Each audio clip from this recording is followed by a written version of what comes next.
Bom dia, meus irmãos. Que a graça e a paz do nosso Senhor Jesus Cristo esteja com todos.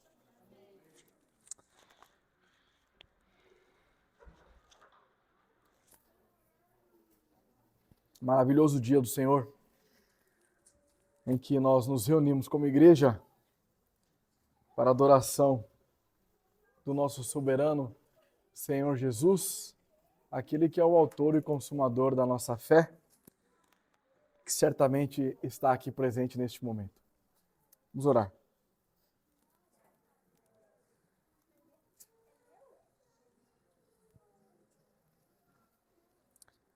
Senhor nosso Deus, amado Pai, nós queremos te agradecer por este momento em que nós iremos aprender da tua palavra, que o Senhor nos capacite para que possamos todos compreender aquilo que a tua palavra diz. Santifica o teu povo, preserva e guarda a tua igreja, para que possamos então avançarmos para a glória de Cristo. E em todo o tempo o nome de Cristo seja glorificado. Nos abençoe em nome de Jesus. Amém.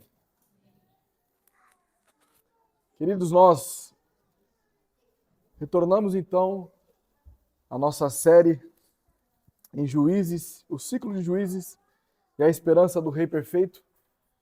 E hoje nós estamos chegando ao último juiz, e o mais conhecido talvez, né? Juiz Sansão, capítulo 13 de Juízes. Trabalharemos então a história deste homem e suas implicações para nós. Juízes capítulo 13.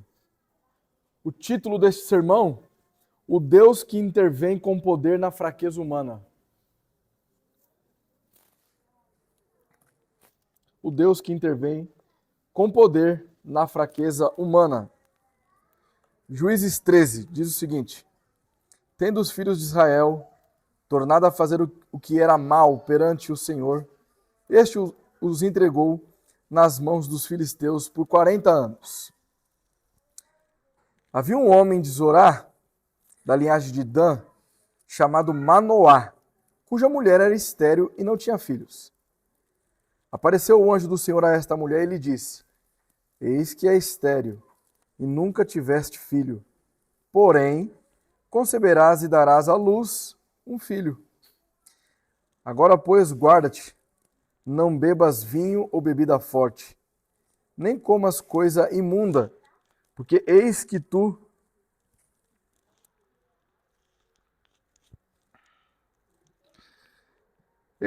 conceberás e darás à luz um filho sobre cuja cabeça não passará navalha, porquanto o menino será nazireu, consagrado a Deus, desde o ventre de sua mãe, e ele começará a livrar a Israel do poder dos filisteus. Então a mulher foi a seu marido e lhe disse: Um homem de Deus vem a mim. Sua aparência era semelhante a um anjo de Deus, tremenda. Não lhe perguntei de onde era, nem ele me disse o seu nome. Porém me disse: Eis que tu conceberás e darás à luz um filho.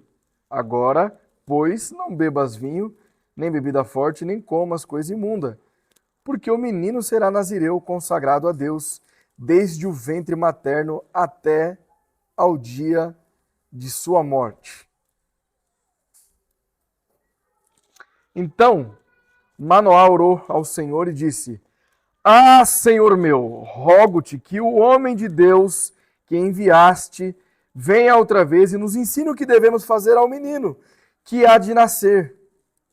Deus ouviu a voz de Manoá, e o anjo de Deus veio outra vez à mulher, quando esta se achava sentada no campo, porém não estava com ela seu marido Manoá. Apressou-se, pois, a mulher, e correndo, noticiou o seu marido e lhe disse: Eis que me apareceu aquele homem que viera a mim no outro dia. Então se levantou Manoá e seguiu a sua mulher. E tendo chegado ao homem, lhe disse: És tu o que falastes a esta mulher? Ele respondeu: Eu sou. Então disse Manoá: Quando se cumprirem as tuas palavras, qual será o modo de viver do menino e o seu serviço? Respondeu-lhe o anjo do Senhor: Guarda-se a mulher de tudo quanto eu lhe disse. De tudo quanto procede da videira não comerá, nem vinho, nem bebida forte beberá, nem coisa imunda comerá. Tudo quanto lhe tenho ordenado guardará. Então Manoá disse ao anjo do Senhor: Permite-nos deter-te e te preparamos um cabrito. Porém o anjo do Senhor disse a Manoá: Ainda que me detenha, não comerei de teu pão, e se preparares o holocausto ao Senhor, o oferecerás. Porque não sabia Manoá que era o anjo do Senhor. Perguntou Manoá ao anjo do Senhor: Qual é o teu nome para que, quando se cumprir a tua palavra, te honremos? Respondeu-lhe o anjo do Senhor e lhe disse: Por que perguntas assim pelo meu nome, que é maravilhoso? Tomou, pois, Manoá um cabrito e uma oferta de manjares e os apresentou sobre uma rocha ao Senhor.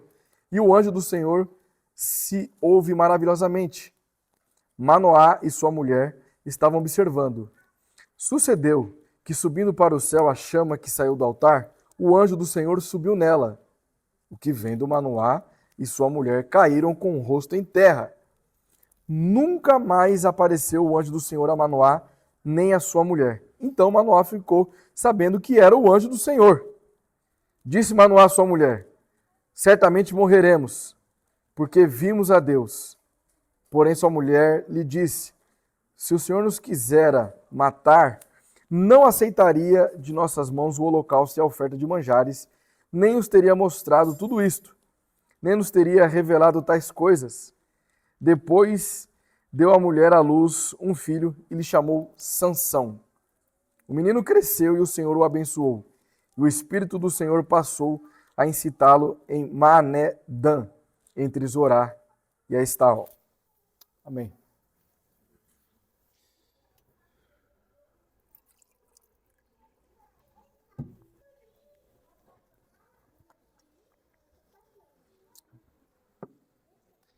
Veja, pequeninos, a promessa da semente. Também os adultos, porque a nossa introdução seguirá o ritmo que atenda a todas as idades.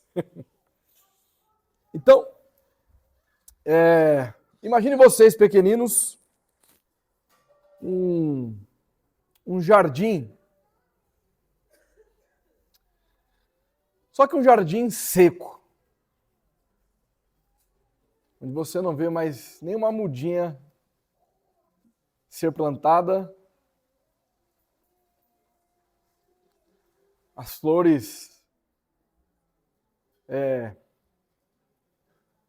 não florescem, não crescem. Murchas também, né, Estherzinha? E aí na sua cabeça, pequena Esther, você pensa o seguinte: nossa, esse jardim acabou. Não existe mais. Aí, talvez aquela pessoa um pouco mais experiente, talvez um pouco mais idoso, observa aquele jardim seco e diz o seguinte: realmente não há mais esperança. Há tanto tempo não cresce uma florzinha nesse jardim. Já se passaram anos e anos e nem cara de jardim não tem mais. Está seco.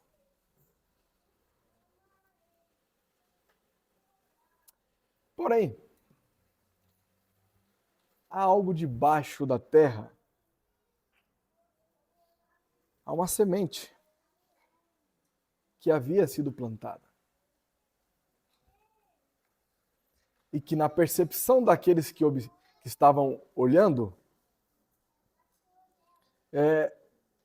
a impressão para os pequenininhos que o jardim acabou, deixou de existir. E para o mais experiente não havia mais esperança, porque concordando com as crianças, ele entende que não tem mais jeito. Mas algo já havia começado. Havia uma semente que havia sido plantada e queria dar frutos.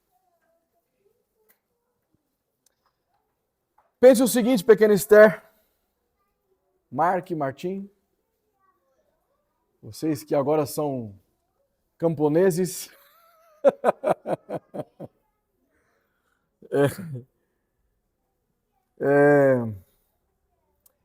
assim era a situação de Israel.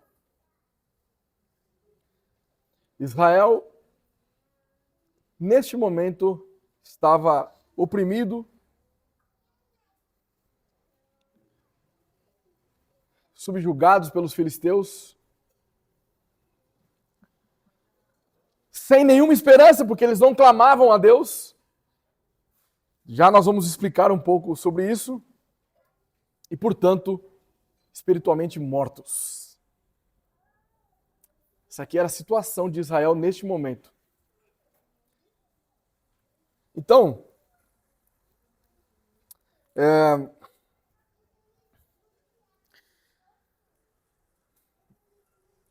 quem observava Israel,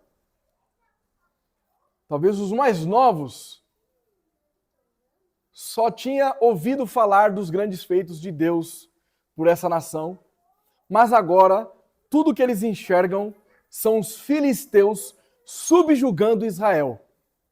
Portanto, os mais novos são como aqueles que observam o jardim e dizem: acabou, não existe mais Israel. E aqueles tantos mais experientes, realmente já se passou muito tempo. E até agora Deus não veio sobre Israel. Não tem mais esperança para Israel. Acabou. Mas Deus não estava ausente. Assim como ele nunca esteve ausente de absolutamente nada. Pelo contrário, Deus haveria de intervir neste processo em que Israel estava passando nas mãos dos filisteus. A semente já tinha sido plantada. E o caldo ia engrossar para os filisteus agora, porque nós vamos trabalhar agora a história de Sansão, um dos juízes mais fortes de todos aqui. Aqui era força bruta mesmo, irmão. Aqui o homem era parada dura. O homem, se viesse o Thanos lá, ele derrubava o Thanos na porrada.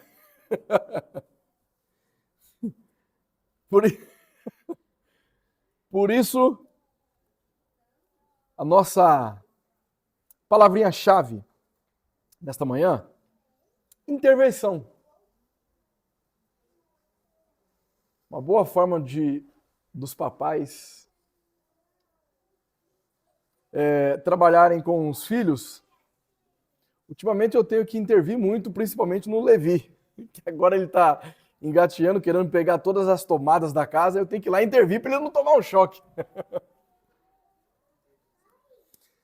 Deus não apenas intervém para resolver problemas, ele intervém para se revelar, mostrar quem ele é, o seu poder, sua grandeza, seu amor.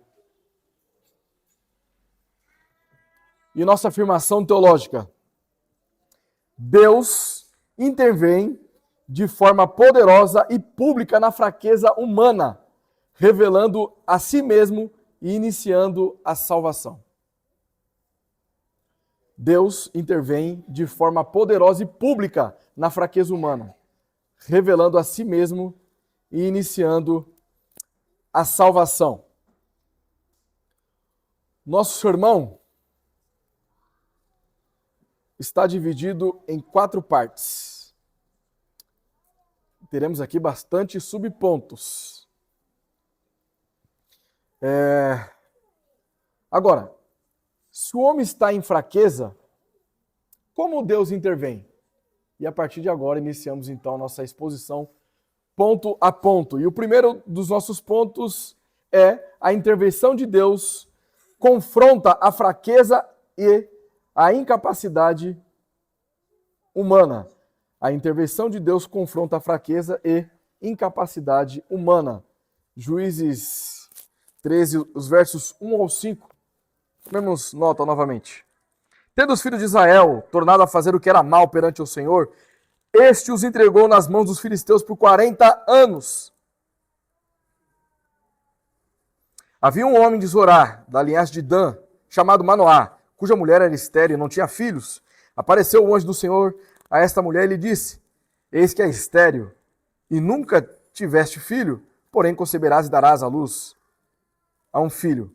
Agora, pois, guarda-te, não bebas vinho ou bebida forte, nem comas coisa imunda, porque eis que tu conceberás e darás à luz um filho, sobre cuja cabeça não passará navalha, porquanto o menino será nazireu, consagrado a Deus, desde o ventre de sua mãe. E ele começará a livrar a Israel do poder dos filisteus. Até aqui. E aqui existe a nossa primeira...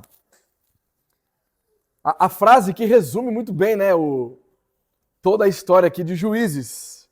Os filhos de Israel tornaram a fazer o que era mal. É um ciclo vicioso. Nós estamos estudando isso desde o primeiro capítulo, onde os filhos de Israel fazem o que é mal ao Senhor. Então eles se arrependem, clamam a Deus, Deus levanta um juiz, liberta o povo, eles têm um período de relativa paz e depois torna a fazer mal aos olhos de Deus. Não é assim? Entretanto, nós vamos considerar no nosso primeiro subponto que Deus intervém revelando a cegueira espiritual deste povo.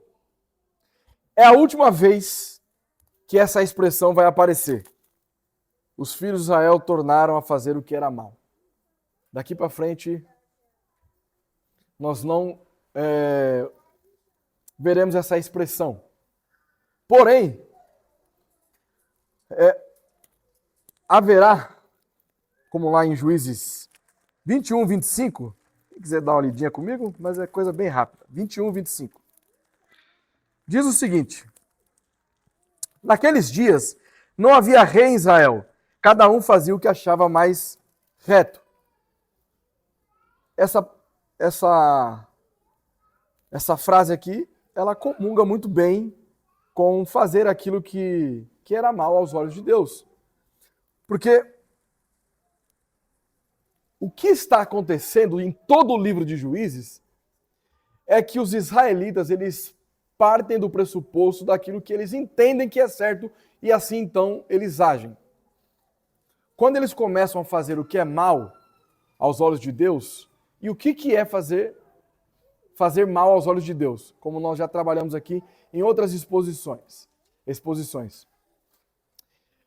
Eles se contaminavam com outras nações, deixando que os ídolos daquelas nações fizessem parte do culto a Deus. Eles não abdicavam do Deus de Israel em definitivo, no sentido de que Deus não existia para eles.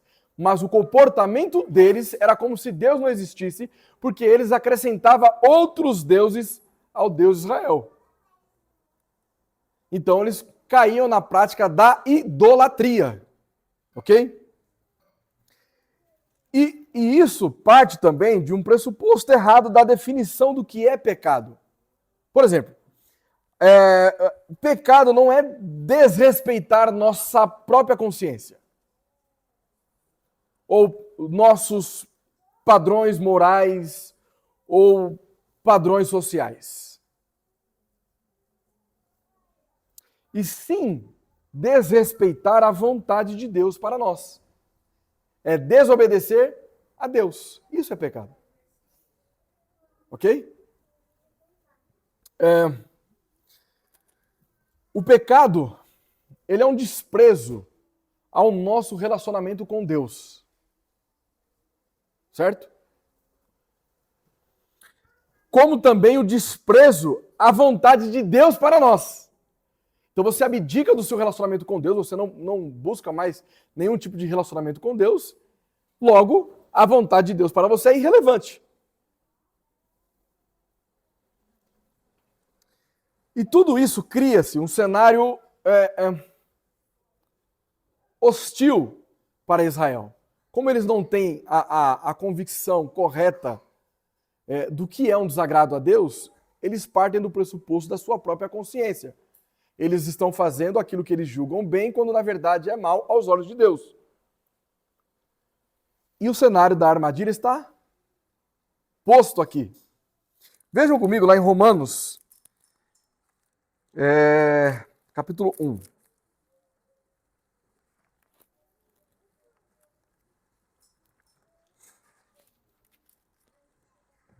Romanos 1, versículo 18. A ira de Deus se revela do céu contra toda impiedade e perversão dos homens que detêm a verdade pela injustiça. Esses homens, fazer o que é mal aos olhos de Deus, perante o Senhor, é se contaminar com os ídolos. É viver uma prática de idolatria.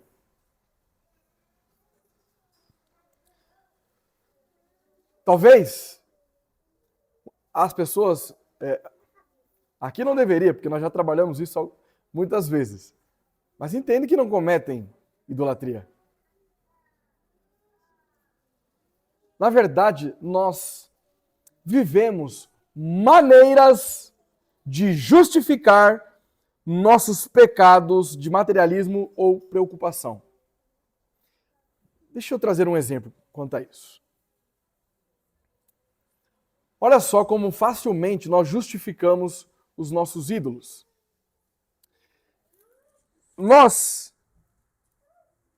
sabemos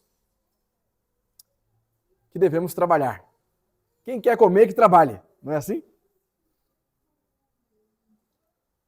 E aí, principalmente o homem, aquele que é o provedor do lar, aquele que protege a família, ele, com toda razão, ele tem aquela necessidade de manter a casa em ordem, incluindo as suas finanças.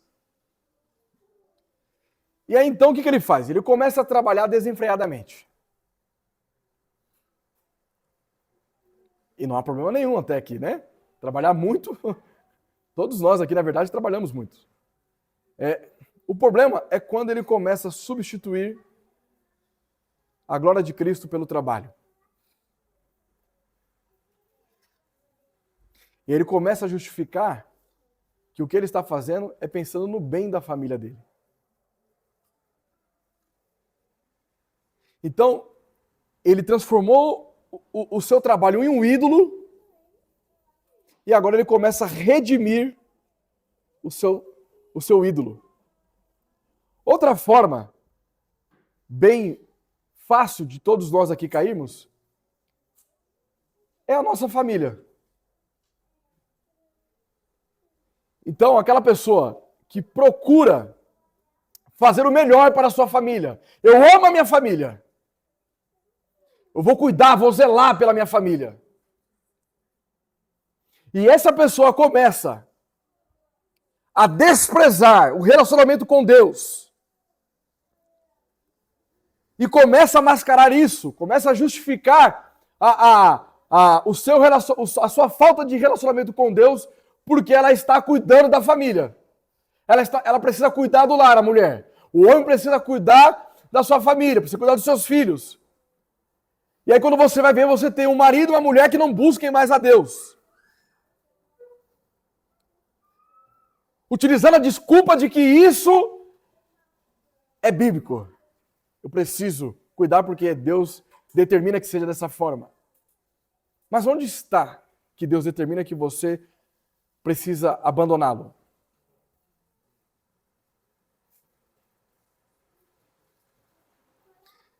Thomas Brooks, um puritano do século XVII, dizia o seguinte: Satanás reveste o pecado com as cores da virtude.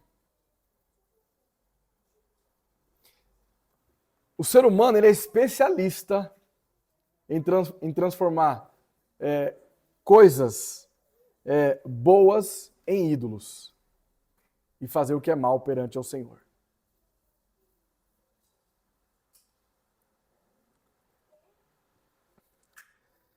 E Deus intervém expondo a esterilidade espiritual de Israel. Porque note uma coisa, meus irmãos.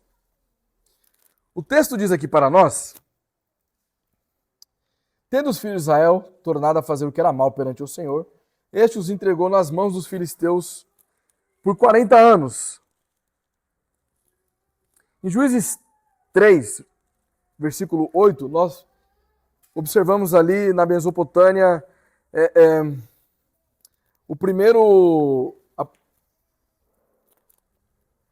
a primeira vez que Israel está sendo subjugado por outra nação. E o período ali deles é de 8 anos. Depois nós vamos ter lá em Moabe, Juízes 3, 14, 18 anos. Depois pelos cananeus, em Juízes 4, 3, 20 anos. Depois os amonitas, e mais ou menos ali os filisteus ali parcialmente, né? 18 anos, em Juízes 10, 8. Mas agora, aqui no capítulo 13, nós temos o maior período em que Israel estava sendo subjugado. Agora são 40 anos. Qual a diferença do ciclo aqui? Porque, olha só, tornaram os filhos de Israel a fazer o que era mal perante o Senhor. Este os entregou nas mãos dos filisteus por 40 anos. O ciclo aqui, de certa forma, foi quebrado, porque não há um clamor agora de Israel. Percebem? Israel não se arrepende do que está acontecendo. Ou seja, se passasse mais 40 anos ali, mais somando então 80 anos, não haveria clamor. Eles estão acostumados, associados ao modelo de vida que eles se encontram. Isso reflete um pouco, dá uma olhadinha comigo lá em Salmo, capítulo 14. Salmo 14. Versículos 2 e 3 diz o seguinte: do céu olha o Senhor para os filhos dos homens, para ver se há quem entenda, se há quem busque a Deus. Todos se extraviaram e juntamente se corromperam. Não há quem faça o bem. Não há nem sequer um, ou não há nenhum sequer. É a situação de Israel aqui. Todos extraviaram. Parafraseando aqui o apóstolo Paulo, e destituídos da glória de Deus estão. Então, Deus intervém rompendo o silêncio do pecado. Eles estão ali 40 anos de opressão, mas agora Deus passa então a intervir sem que haja um clamor deles. Porque o silêncio de Deus é um silêncio corretivo. Tudo que está acontecendo aqui faz parte do decreto de permissão de Deus. Somente Deus poderia impedir aquilo que eles estavam passando. E como Deus não decide intervir, inevitavelmente eles são subjugados pelos filisteus. E aí então, aqui em Juízes 13, no versículo 2 e 3, nós vamos perceber que Deus intervém na incapacidade total do homem. Porque diz o texto que a mulher de Manoá era uma mulher estéril. E olha Gênesis agora 18:11. Nós vamos ler bastante Bíblia hoje, hein? Gênesis 18:11.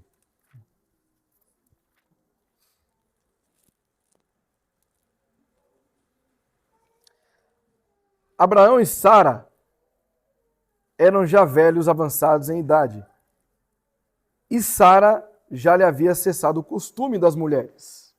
Daqui a pouco os irmãos vão entender a comparação que nós vamos extrair daqui. E então Deus intervém com poder e iniciativa soberana. Porque no versículo 3 aparece então o anjo do Senhor.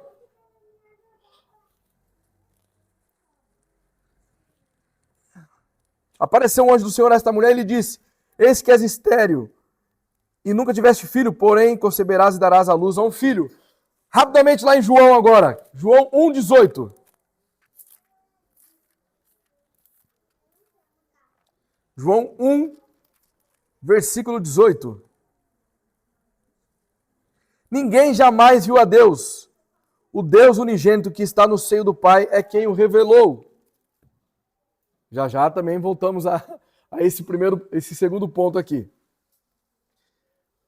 Deus intervém, meus irmãos, anunciando o libertador. Em Juízes 13, aqui no versículo 5. Porque eis que tu conceberás e darás à luz um filho, sobre cuja cabeça não passará navalha, porquanto o menino será nazireu consagrado a Deus desde o ventre da sua mãe, e ele começará a livrar Israel do poder dos filisteus. Notem uma coisa, aqui também há uma quebra também no ciclo de Juízes.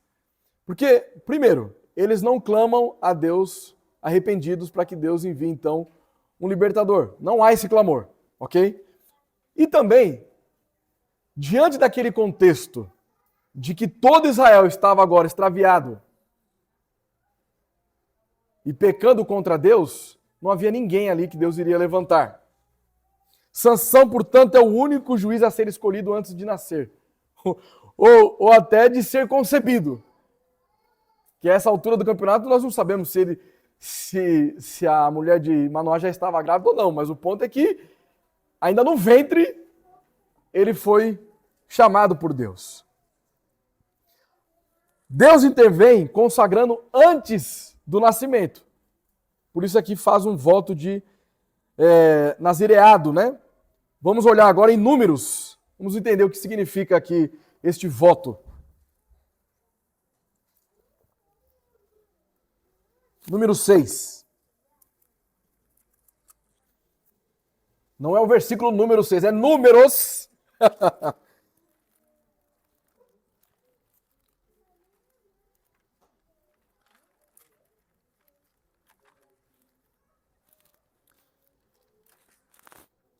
Nós vamos apenas ler e os irmãos já vão entender o que significa ser um nazireu. Números 6, versículos 1 a 8. Disse o Senhor a Moisés: fala aos filhos de Israel e diz-lhe: quando alguém, seja homem, seja mulher, fizer voto especial, o voto de nazireu, a fim de consagrar-se para o Senhor, abster-se-á de vinho e de bebida forte. Não beberá vinagre de vinho, nem vinagre de bebida forte, nem tomará beberagens de uvas, nem comerá uvas frescas nem secas. Todos os dias do seu nazireado, não comerá de coisa alguma que se faz da vinha, desde as sementes até as cascas. Todos os dias do seu voto de nazireado, não passará navalha pela cabeça, até que se cumpra todos os dias os quais se consagrou ao Senhor.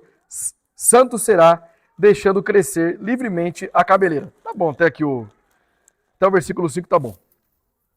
Notem, meus irmãos, o que está acontecendo aqui? Também nós vamos perceber que isso aqui era um período em que a pessoa estava fazendo voto, certo? Porém, Sansão, desde o ventre da sua mãe até a sua morte, ele foi concebido para ser separado única e exclusivamente a Deus. Isso vai nos ajudar depois a entender o pecado de Sansão lá na frente. Ok? Então, dentro desse voto de nazireado, nós temos aqui uma separação total a Deus com sinais externos. Ele não poderia beber vinho, não poderia cortar o cabelo, e também tinha a questão da pureza, que eles não deveriam comer nada que fosse impuro. Na nossa confissão de fé batista de 1689, no capítulo 23, nós temos lá dos juramentos e votos legítimos, que sumariamente vai dizer o seguinte: votos devem ser feitos somente a Deus e não são meios de obter graça. Então, aqui, a iniciativa parte de Deus para com os pais de Sansão. Então, eles não estão fazendo isso para obter uma graça, um favor de Deus, mas é Deus, com sua graça e sua bondade, intervindo na situação de Israel e abençoando essa família para que essa família venha ter um filho que vai libertar então Israel. Percebem? O que nós extraímos disso? Que Deus não busca apenas separação externa, mas uma transformação interna. Ser separado a Deus significa uma transformação de dentro para fora. Há muito mais. E nós vamos perceber isso depois, quando Sansão perder as forças, né? Algumas pessoas dizem que foi o fato de ele ter cortado o cabelo, mas nós vamos perceber que não. Não somente isso. Mas é algo que nasceu no coração dele. Ok? Bom, eu tinha citado lá Abraão e Sara, e vocês devem estar até agora. Mas por que ele citou Abraão e Sara se até agora ele não falou nada desse casal? Vamos lá então. Lá em Gênesis, capítulo 18, versículo 12, nós percebemos aqui já que Sara também era estéril. E quando o anjo do Senhor aparece, dizendo que ela seria mãe, qual a reação de Sara? Ela dá risada. Além de estéril, eu sou velha. Então já não dá mais para mim. Porém, nós não podemos atribuir isso a um ato de incredulidade plena. Porque lá em Hebreus 11:11, ela também aparece na galeria dos heróis da fé lá, como uma mulher que creu. Certo? Então nós temos aqui um contraste, porque Sara, ela tem uma dúvida inicial. Mas a esposa de Manoá, ela tem uma fé imediata. Ela simplesmente acredita, vai lá em Abraão chamar o marido, olha, você não está sabendo da maior. Por um acaso você achava que eu era estéril, mas não, meu irmão. Deus veio aqui agora falar comigo. Você não acredita, não? Calma que ele vai aparecer para você também. Note que Sara, a fé dela foi um processo. Era uma fé enfraquecida que tornou-se forte, a ponto de ela aparecer lá em Hebreus 11:11. E a esposa de Manoá teve uma resposta direta. O que isso significa para nós? Que Deus intervém tanto na fé fraca quanto na fé simples. Muitas vezes, Deus trabalhou por meio de uma criança cuja existência seria impossível. Nós temos aqui alguns exemplos. Sara, como eu já havia dito, uma mulher estéril, queria gerar o filho da promessa, Isaque. Nós temos Ana, ridicularizada por Penina, uma mulher estéril, e ela gerou quem? Samuel, o profeta. Nós vamos ter também Isabel, uma mulher estéril, mas que gerou João Batista, o antecessor ao nosso Senhor Jesus Cristo, aquele que veio preparar o caminho para Cristo. E o caso de maior relevância para nós, a Virgem Maria. Caso extraordinário. Aqui não era nem questão de esterilidade, mas era alguém que jamais conheceu um homem e ficou grávida do nosso Salvador Jesus Cristo. Em todos os casos, exceto Ana, Deus enviou um anjo para anunciar o nascimento. Certo? Mas existe aqui uma diferença entre os nascimentos de Isaac, Sansão, Samuel e João em relação a Jesus Cristo. Todos esses nascimentos, com exceção a Cristo, essas mulheres estavam na sombra da desonra. Como assim? Porque era uma vergonha as mulheres serem estéril. É nesse momento assim que nós percebemos a força da teologia bíblica. Eu sempre fui uma pessoa mais adepta e gosto bastante de teologia sistemática, mas a teologia bíblica que nos dá o entendimento de alguns contextos que nós observamos aqui na Escritura Sagrada. Então vamos olhar Gênesis, o proto-evangelho, todo mundo aqui conhece, Gênesis 3, 15.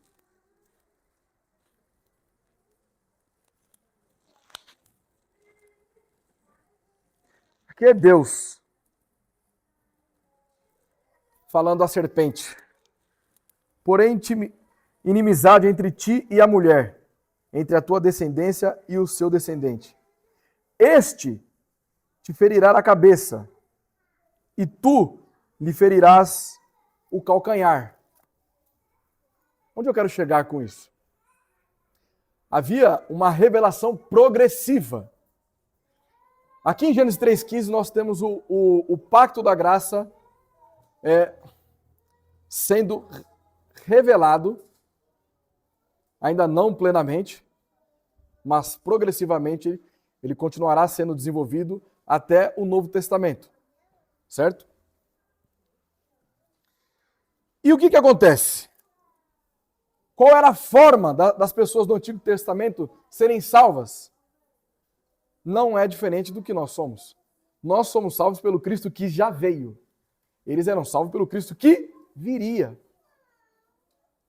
Então, ao lembrar dessa promessa, as mulheres ansiavam participar potencialmente do cumprimento dessa promessa. Então, para essas mulheres, os filhos era uma forma de elas continuar crendo nessa promessa de que viria aquele que iria pisar na cabeça da serpente. Ou também, como lá em Deuteronômio, capítulo 18, no versículo 15, aquele homem que viria segundo a semelhança de Moisés. Então, primeiro nós temos aqui um contexto de patriarcado, onde os filhos representavam o futuro de uma família. Então isso por si só já trazia vergonha e desonra para aquela família. Uma mulher não ter filhos. E segundo também, que você tem aqui, na questão da teologia bíblica, essa inferência que nós fazemos em relação à promessa de Gênesis 3,15. Até porque o Messias só poderia vir a partir do momento que existisse uma linhagem, certo? Que culminasse com o nascimento do filho.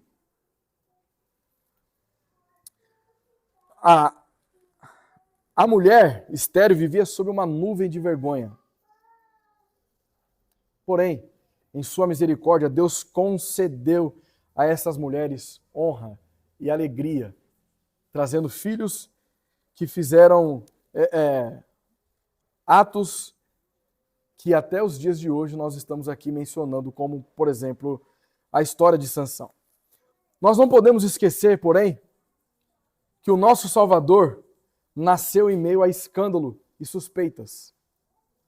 Então note, Deus, na sua bondade, na sua misericórdia, concedeu a essas mulheres estéreis a dádiva de serem mães, cobrindo então a sua vergonha de não poder ter filhos, cobrindo então aquilo que as desonrava. Porém, o nosso Senhor Jesus Cristo, ele trouxe, o efeito foi o contrário. No Antigo Testamento nós estamos observando Deus cobrindo a vergonha dessas mulheres, honrando essas mulheres com filhos. Mas agora no Novo Testamento, com a vinda de Cristo, ele traz vergonha e desonra para Maria. ele esvaziou-se de sua glória e de sua honra. Porque quando Maria engravida, as pessoas começaram a acusá-la de que ela tinha adulterado. Então, aquilo que era para trazer alegria, naquele momento trouxe uma certa desonra a Maria. Porque as pessoas estavam acusando ela de ter adulterado contra José. E Jesus também, para algumas pessoas que conheceram a história dele, que não foram salvas, entendiam que Cristo, na verdade, não era o sinal de uma profecia messiânica, né? Dita lá por Isaías. Ele talvez não seria o Salvador, mas sim alguém que trouxe desonra para aquele lar. Para uma mulher que estava em um relacionamento com José, mas que engravidou de outra pessoa, na cabeça dessas pessoas. E tudo isso para que, no momento certo, Jesus fosse também humilhado na cruz. Ele fosse ridicularizado em favor do teu povo, em favor da tua igreja. Ele fez isso por amor a nós. Por isso Maria, ela é bem-aventurada. Porque Jesus Cristo, ele não é fruto de um adultério, mas sim de uma intervenção divina do Espírito Santo, concebendo a graça à Virgem Maria para que ela tivesse o Salvador do mundo. Para que todos nós, ao contemplar o sacrifício de Cristo, pudéssemos ser todos nós salvos em Cristo Jesus. Ele é o autor e consumador da nossa fé. Ele é o nosso Senhor Jesus. A vergonha e a desonra que Cristo passou serviu para que nós fossem honrados diante de Satanás, que sempre vem nos acusar de nossos pecados. Mas quando Deus olha para nós, Ele não vê mais a Magali corrompida em seus pecados, Ele não vê mais o Elcio, Ele não vê mais a Cilei, Ele não vê mais o Vitor, mas Ele vê o sangue de Cristo derramado sobre nós, dizendo o seguinte: essas pessoas são justificadas pelo sangue de Cristo. É isso que Deus vê ao olhar para nós, o sangue precioso de Cristo vertido na cruz.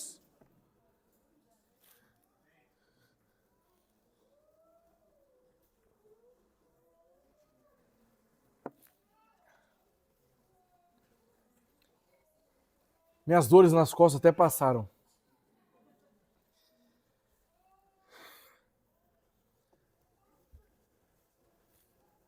Voltou um pouco, só porque eu falei. A salvação que viria por Sansão era incompleta. Porque o próprio Sansão era o último juiz e tinha por finalidade apontar para além dele. Sansão, como eu havia dito na nossa introdução, e daqui para frente em nossas exposições ficará muito mais claro, ele era o terror dos filisteus. Os filisteus não queriam ver Sansão de jeito nenhum. Mas a obra de Sansão ainda era incompleta. Porque nós vamos perceber que quem vai derrotar definitivamente os filisteus foi o rei Davi. Certo? E ainda assim, Davi não venceu o seu próprio pecado, mas o filho de Davi. O rei a qual todos os tipos de salvadores apontavam, definitivamente venceu e vencerá de uma vez por todas todos os seus inimigos. É para o filho de Davi que Sansão apontava. Aquele que de uma vez por todas iria vencer tudo e todos que estivessem na sua frente. O nosso Senhor Jesus. Queridos, a intervenção de Deus não apenas confronta, ela se revela. Nosso segundo ponto. A intervenção de Deus por meio da revelação clara e pessoal. Versículos 6 ao 20. Vamos lá. Então a mulher foi a seu marido e lhe disse: um homem de Deus vem a mim. Sua aparência era semelhante à de um anjo de Deus, tremenda. Não lhe perguntei de onde era, nem ele me disse o seu nome. Porém me disse: eis que tu conceberás e darás à luz um filho. Agora, pois, não bebas vinho, nem bebida forte, nem comas coisa imunda, porque o menino será nazireu consagrado a Deus, desde o ventre materno até o dia de sua morte. Então Manoá orou ao Senhor, disse: ah, Senhor meu, rogo-te que o homem de Deus que enviaste venha outra vez e nos ensine o que devemos fazer ao menino que há de nascer. Deus ouviu a voz de Manoá e o anjo de Deus veio outra vez à mulher, quando esta se achava sentada no campo. Porém, não estava com ela seu marido, Manoá. Apressou-se, pois, a mulher e, correndo, noticiou o marido e lhe disse: eis que me apareceu aquele homem que viera a mim no outro dia. Então se levantou Manoá e seguiu a sua mulher. E, tendo chegado ao homem, lhe disse: és tu o que falaste a esta mulher? Ele respondeu: eu sou. Então disse Manoá: quando se cumprirem as tuas palavras, qual será o modo de viver do menino e o seu serviço? Respondeu-lhe o anjo do Senhor: guarda-se a mulher de tudo quanto lhe disse. De tudo quanto procede da videira não comerá, nem vinho, nem bebida forte beberá, nem coisa imunda comerá. Tudo quanto lhe tenho ordenado guardará. Então Manoá disse ao anjo do Senhor: permite-nos deter-te, e te prepararemos um cabrito. Porém o anjo do Senhor disse a Manoá: ainda que me detenhas, não comerei de teu pão, e se preparares o holocausto ao Senhor, o oferecerás. Porque não sabia Manoá que era o anjo do Senhor. Perguntou Manoá ao anjo do Senhor: qual é o teu nome, para que quando se cumprires a tua palavra te honremos? Respondeu-lhe o anjo do Senhor e lhe disse: por que perguntas assim pelo meu nome, que é maravilhoso? Tomou, pois, Manoá um cabrito e uma oferta de manjares e os apresentou sobre uma rocha ao Senhor. E o anjo do Senhor se ouve maravilhosamente. Manoá e sua mulher estavam observando. Sucedeu que, subindo para o céu, a chama que saiu do altar, o anjo do Senhor subiu nela. O que, vendo Manoá e sua mulher, caíram com o rosto em terra. Vamos lá. Deus intervém confirmando sua palavra. Então, nós lemos aqui sobre como Deus se relacionou aqui com Manoá e sua esposa. Nós vamos perceber também que Deus intervém despertando dependência. Algumas pessoas, quando vão olhar o versículo 8, quando Manoá está clamando a Deus ali: ah, Senhor meu, rogo-te que o homem de Deus que enviaste venha outra vez e nos ensine o que devemos fazer. Algumas pessoas, quando leem este versículo, interpretam que Manoá estava um tanto incrédulo. Por isso que ele clama a Deus para que o anjo, ele pudesse também ter contato com o anjo. Mas quando, na verdade, aqui é uma demonstração de fé. Porque Manoá não está pedindo nenhum sinal, mas instruções de como criar o menino. Vamos lá em Hebreus, capítulo 11, versículo 1.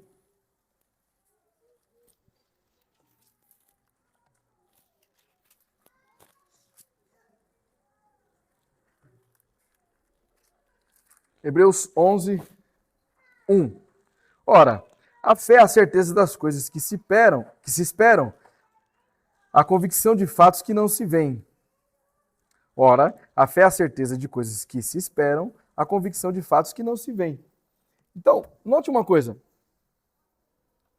Aqui, Manoá, ele estava só no campo das ideias, como diria Platão, né? Só no campo das ideias aqui, o nascimento de Sansão.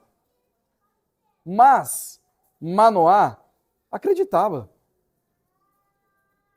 mesmo sem enxergar a criança, ele já queria saber como ele deveria cuidar da criança, já que ela seria já consagrada a Deus. E Deus intervém reafirmando sua revelação, porque ele começa agora a descrever como que eles deveriam cuidar da criança. E aí então, meus irmãos, Deus também intervém revelando sua própria presença. E aqui, a partir desses versículos, em especial do versículo 11 em diante, aqui de Juízes 13, né? Eu quero trabalhar com os irmãos, com bons argumentos, assim eu julgo, sobre uma cristofania. Vamos lá, olha o versículo 11. Então se levantou Manoá e seguiu sua mulher, e tendo chegado ao homem, lhe disse: És tu o que falaste a esta mulher? Ele respondeu: Eu sou. Quando essa expressão aparece lá em João, eu sou, dita por Jesus, traz uma conotação de divindade a Cristo. Porém, no hebraico, essa expressão aqui, eu sou, aqui em Juízes, não tem uma relação direta com o significado no original do grego, certo? Então, não é por conta disso que nós vamos trabalhar aqui uma hipótese de aqui ser, na verdade, o próprio Jesus Cristo que está aparecendo para essas pessoas. Vamos lá, em Isaías, capítulo 9, versículo de número 6.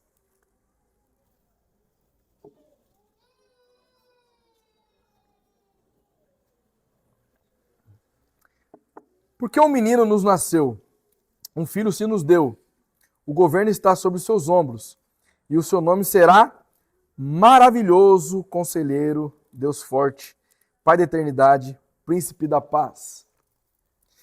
No versículo 18 aqui de Juízes, nós lemos o anjo do Senhor dizendo: Por que perguntas pelo meu nome, visto que é maravilhoso?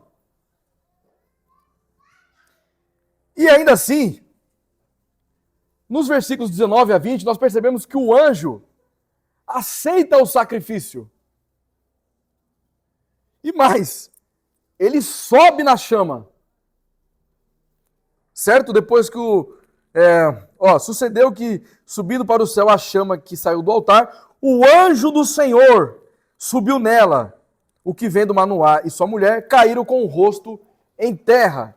Agora, vejam comigo lá em Apocalipse 22.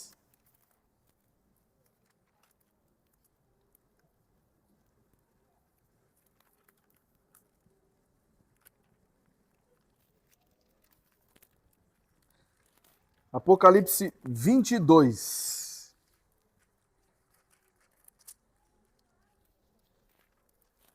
Versículos 8 e 9.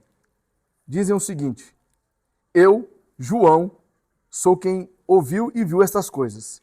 E quando as ouvi e vi, prostei-me ante os pés do anjo que me mostrou essas coisas para adorá-lo. Então ele me disse: Vê, não faças isso. Eu sou conservo teu, dos teus irmãos, os profetas e dos que guardam as palavras deste livro. Adora a Deus. Olha a posição deste anjo aqui. Ele não quer receber a adoração de João. Mas agora, lá em Juízes, nós vemos um anjo recebendo a adoração de Manoá e da sua esposa. É claro que eu não quero ser aqui dogmático de fazer uma apologética de que definitivamente aqui é o Senhor Jesus Cristo. Mas nós temos aqui fortes indícios disso. Até porque alguns teólogos, quando observam a expressão anjo do Senhor no Antigo Testamento, atribuem a Cristo. Agora, vejam comigo também, lá em Êxodo. Eu não quero ser dogmático, mas estou trazendo bastante evidência, né?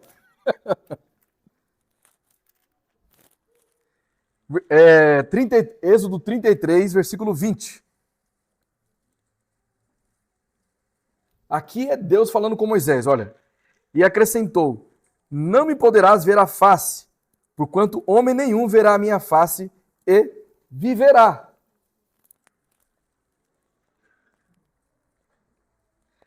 Aí, veja o versículo 21. Nunca mais apareceu o anjo do Senhor a Manoá, nem a sua mulher. Então Manoá ficou sabendo que era o anjo do Senhor. Disse Manoá à sua mulher: certamente morreremos, porque vimos a Deus. Olha a convicção que ele tinha aqui. De quem ele estava observando. Qual que é a conclusão deste ponto? Pelo menos eu cheguei, imagino que vocês também. Aqui não se trata de um anjo comum. Ele fala como Deus, recebe adoração e manifesta a presença divina. Então tudo indica que estamos diante de uma manifestação do próprio Filho de Deus, antes da encarnação, o que seria então uma cristofania, uma aparição de Cristo antes do Novo Testamento. Sensacional. Queridos, o Deus que intervém não permanece distante. Ele se revela. Aqui em Juízes, Deus sobe na chama do altar. Nos evangelhos, ele sobe na cruz por nós, pela sua igreja, o povo pela qual ele derramou seu sangue precioso. Nós observamos aqui no versículo 20 que a chama, quando saiu do altar, o anjo do Senhor subiu nela. Agora, Cristo, ele subiu como um aroma agradável a Deus. Ele foi o nosso sacrifício. Ele se sacrificou por nós. Ele é o cordeiro que tira o pecado do mundo. Ele subiu e o seu aroma subiu às narinas de Deus com um aroma agradável. Por isso, o sacrifício de Cristo foi perfeito, agradável aos olhos de Deus. Os israelitas fizeram aquilo que era mal aos olhos de Deus, mas Cristo fez aquilo que é bom e perfeito aos olhos de Deus. Por isso, todos aqueles que estão em Cristo Jesus podem ter a certeza de que nós estamos segundo a vontade de Deus, porque permanecemos em Cristo para todo sempre. Deus intervém instruindo através do diálogo. Nos versículos 11 ao 18, nós observamos aí que Deus, ao se revelar, ele também tem um diálogo com quem ele está se revelando. E ele intervém mostrando que ele é maior do que as regras. Porque quando Manoá ele começa a questionar como ele deveria criar o menino, no contexto em que Manoá está, é o contexto do pacto mosaico. Havia muitas leis naquela época. Leis de como se vestir, leis de como comer. Tudo que você imaginar tinha lei naquela época lá, certo? E o próprio anjo do Senhor se revela a ele. E o fato de o anjo se revelar a ele mostra a providência divina de dizer que ele está no controle de todas as coisas. Então, para nós, nós não somos antinomianos de entender que não precisamos cumprir nenhuma lei, senão não haveria nem sentido a aula da nossa IBD aqui pelo pastor Leonardo. Olha, quase que eu falei o apóstolo Leonardo, misericórdia. Misericórdia. Mas o pastor Leonardo ministrando aqui sobre o dia do Senhor, para nós, se fôssemos antinomianos, não faria sentido. Nós também cumprimos as leis do Senhor, mas em Cristo Jesus, porque ele nos deu a si mesmo, para que nós pudéssemos nele ter a certeza da nossa salvação. E Deus intervém confirmando com poder visível. Por isso que, ao receber a oferta, o anjo do Senhor sobe nas chamas. E aí, queridos, nós chegamos na seguinte afirmação: se Deus intervém revelando a si mesmo, isso exige uma resposta do coração. E aí nós vamos ao nosso terceiro ponto. A intervenção de Deus transforma o coração humano. Veja os versos 21 e 23. Nunca mais apareceu o anjo do Senhor a Manoá nem a sua mulher. Então Manoá ficou sabendo que era o anjo do Senhor. Disse Manoá à sua mulher: certamente morreremos porque vimos a Deus. Porém, sua mulher lhe disse: se o Senhor nos quisera matar, não aceitaria de nossas mãos o holocausto e a oferta de manjares. Nem nos teria mostrado tudo isto, nem nos teria revelado tais coisas. Então, primeiro, no versículo 22, a intervenção produz temor. Olhem sempre para o primeiro versículo. Tendo os filhos de Israel tornado a fazer o que era mal perante o Senhor, este os entregou nas mãos dos filisteus por 40 anos. Não havia ninguém clamando a Deus por socorro, não havia arrependimento, não havia nada disso. Mas Deus intervém na história, como Ele sempre fez e como Ele sempre faz e sempre irá fazer. Agora, essas pessoas não tinham temor por Deus. Mas agora, depois desse relacionamento que Manoá e sua esposa tiveram com Deus, há um temor no coração deles. Eles começam agora a observar o Deus de Israel de uma outra forma. A gente viu Deus, mano. Agora a gente vai morrer. Isso aqui não é um medo, mas é um temor. Eles sabem com que eles tiveram um relacionamento. A intervenção também corrige o entendimento. Porque a própria esposa de Manoá fala: calma aí, como é que nós vamos morrer se ele veio aqui? Fez tudo para nós, revelou para nós que a gente ia ser... Agora eu não sou mais estéril, agora vou ter até filho, como é que eu vou morrer? Primeiro eu posso até morrer, mas primeiro vai nascer o filho. Então, a intervenção de Deus, ela corrige o entendimento das pessoas. E a intervenção chama a transformação. E agora, novamente, Romanos capítulo 12, versículo de número 2. Vamos lá.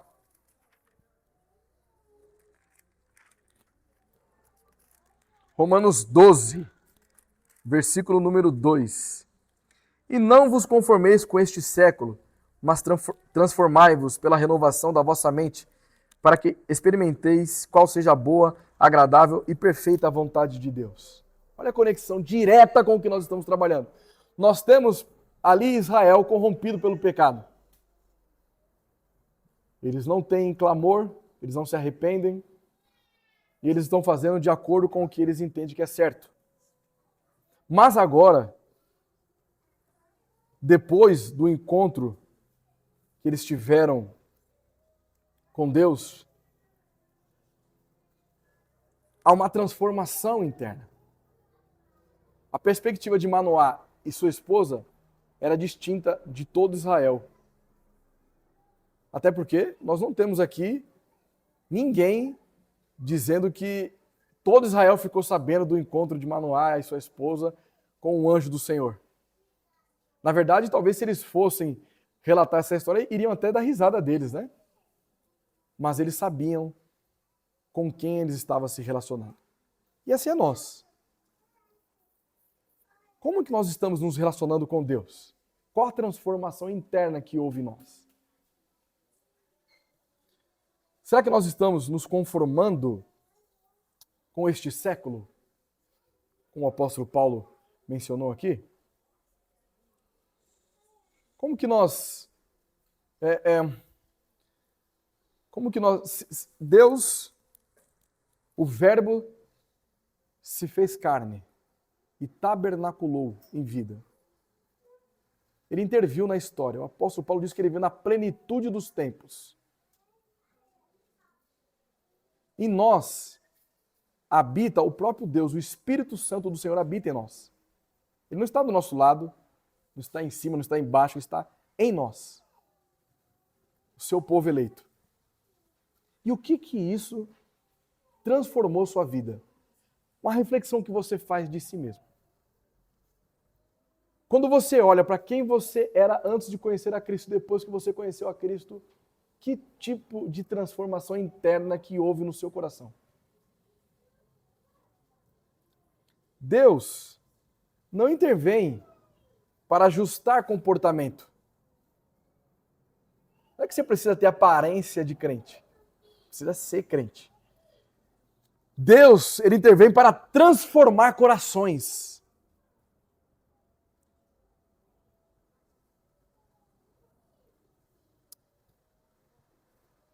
Você sabe por que muitas pessoas ridicularizam o cristianismo?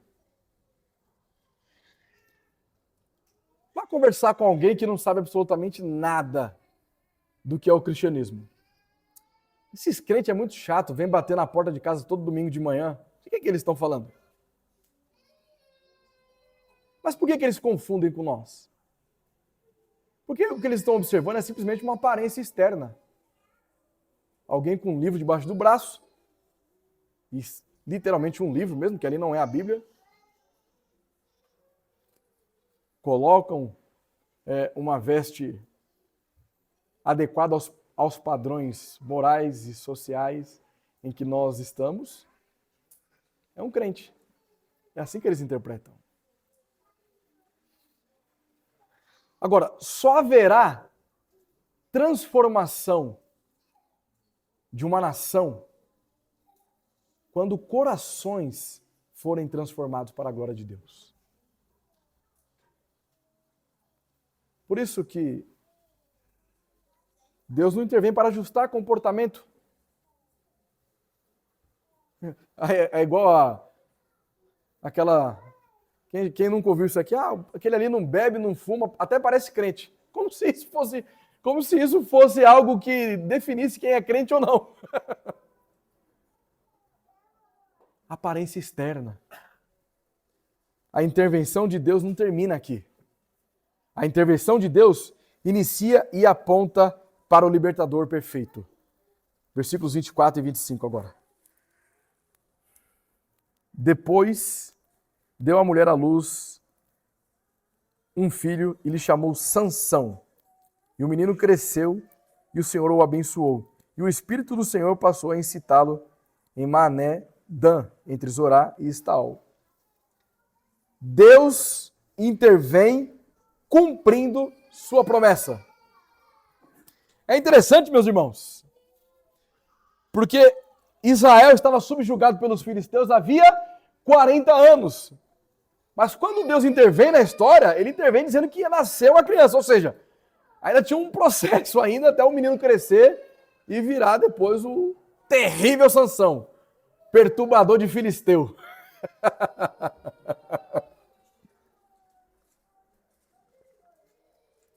Quem nunca ouviu a história de Sansão, eu imagino que todos aqui já ouviram, mas quem nunca ouviu, meu irmão, o homem era brabo, hein? Ali era poucas ideias, viu? Veja que no versículo 24, ele é talvez, como eu havia dito, o mais conhecido dentre os juízes. A mãe dele deu à luz e o chamou de Sansão. Curioso isso, porque Sansão é um nome pagão.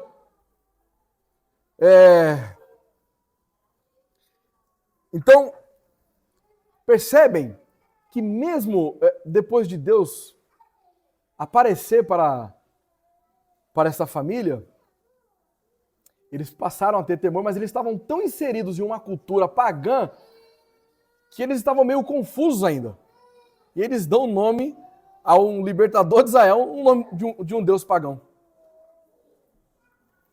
E mesmo assim, Deus é bondoso para com o seu povo, porque ele vai utilizar alguém com o nome pagão, mas que foi separado a Deus. Olha que loucura! Ele tinha um nome de ímpio, mas a vida dele mesmo era separada para Deus. Né? E Deus, no versículo 25, intervém capacitando pelo Espírito. Então, é interessante também isso aqui, né? Porque algumas pessoas entendem que ser cheio do Espírito Santo é você gritar, pular, plantar bananeira, sei lá, fazer o que mais. Mas aqui, Sansão, cheio do Espírito Santo, meu irmão, ele ganhou foi a força mesmo. Pra ir pra cima de todo mundo lá e a chinela cantar. Era o Espírito Santo que estava nele, ele derrubando todo mundo. Se aparecesse, acho que se viesse o Golias lá, ele derrubava na madeira, meu irmão. Sansão era brabo. Vamos lá. Chegando às nossas aplicações finais. Ainda não, mas quer dizer, sim e não, né? Vamos lá. Olhem comigo, Lucas, capítulo 1, versículo 31.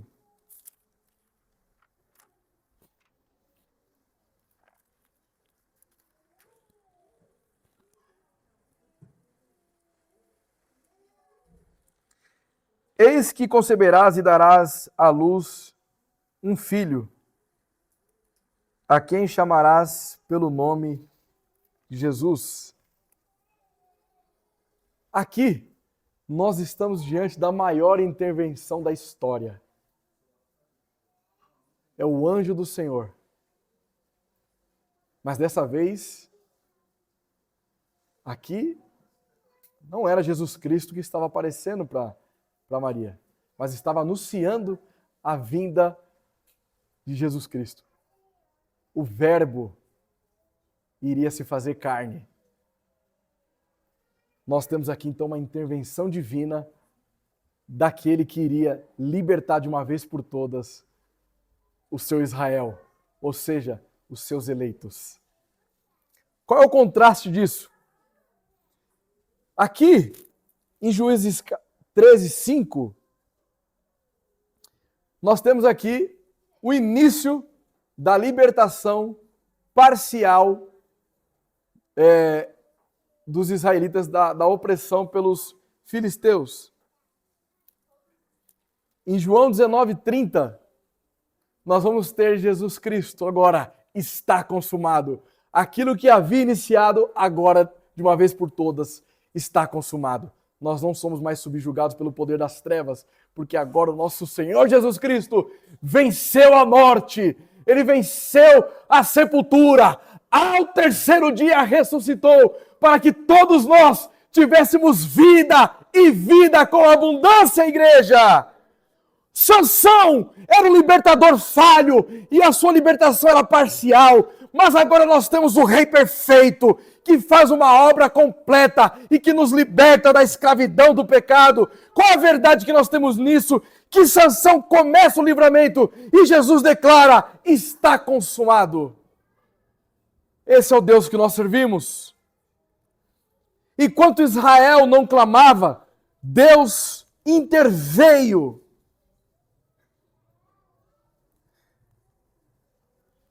Queridos,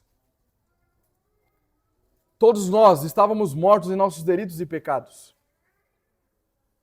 De modo que o clamor a Deus só nos foi possível por meio da morte de Cristo.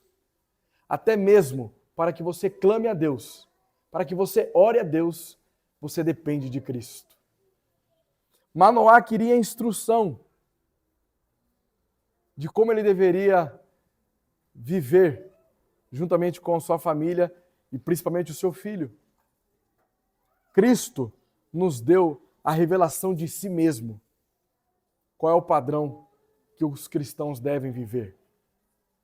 E nós sabemos que o justo viverá pela fé. Sansão começa o que Cristo completa. A maior intervenção de Deus não é mudar circunstâncias, é se revelar em Jesus Cristo. Por fim, algumas perguntas reflexivas para nós. Sabemos então que Deus já interveio em nosso favor. O Verbo se fez carne, igreja, e ele habitou entre nós. Como você percebe isso na sua vida? Que diferença faz para você que Cristo encarnou? O que isso muda na prática? Você saberia responder? Como nós estamos vivendo? De aparência ou de transformação? Porque você pode estar todos os dias aqui, reunido como igreja, mas você vive de aparência. há muitas pessoas que acreditam pertencerem a Cristo, quando na verdade pertencem ao seu próprio ego. E aí, com essa segunda pergunta, eu te levo novamente para a primeira pergunta. Como você percebe que Cristo veio e interviu na história por você? Porque você, então, é um transformado ou você não é um transformado? Se você é transformado, por que o comportamento é como se fosse de um ímpio? Por que tanta amargura no coração? Por que tanta insensibilidade para com seu irmão a ponto de você não conseguir perdoá-lo?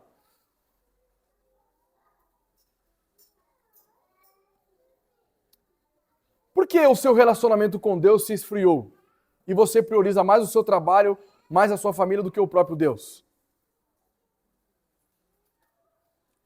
Você quer regras ou você quer Deus? Alguém aqui acha que o cristianismo ele é um conjunto de regras daquilo que eu posso ou não posso fazer? Ou nós queremos um relacionamento intenso com Deus? Um relacionamento de que a palavra de Deus habita em nossos corações.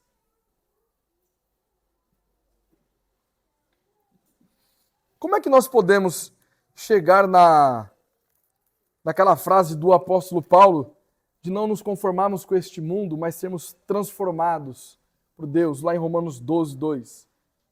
E aí? Estamos sendo renovados? A renovação ela é diária em nossas vidas. Se você não busca por renovação todos os dias, você está entendendo o cristianismo errado. Se você acredita que você já está bom, tem isso, né? Eu tô ok com Deus. Tá não. Todos os dias.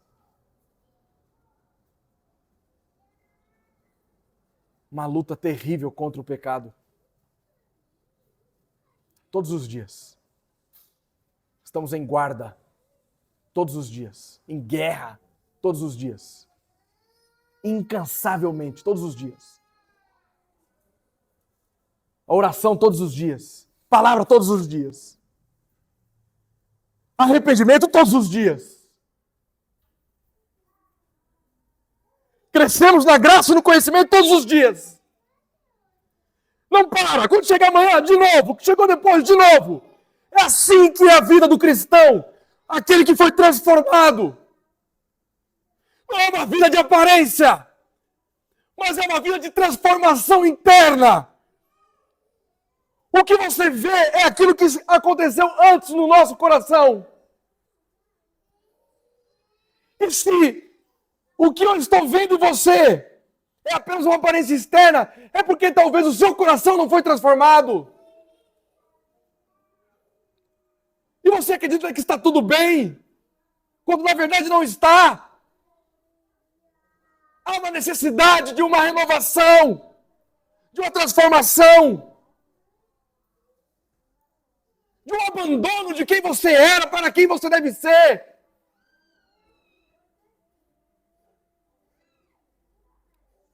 Isso só será possível quando reconhecermos a nossa incapacidade. Todos nós conhecemos a terminologia depravação total, mas precisamos refletir também na nossa incapacidade total. Você não é capaz. Eu não sou capaz. Deus nos capacita mediante a fé em Jesus Cristo. Amém.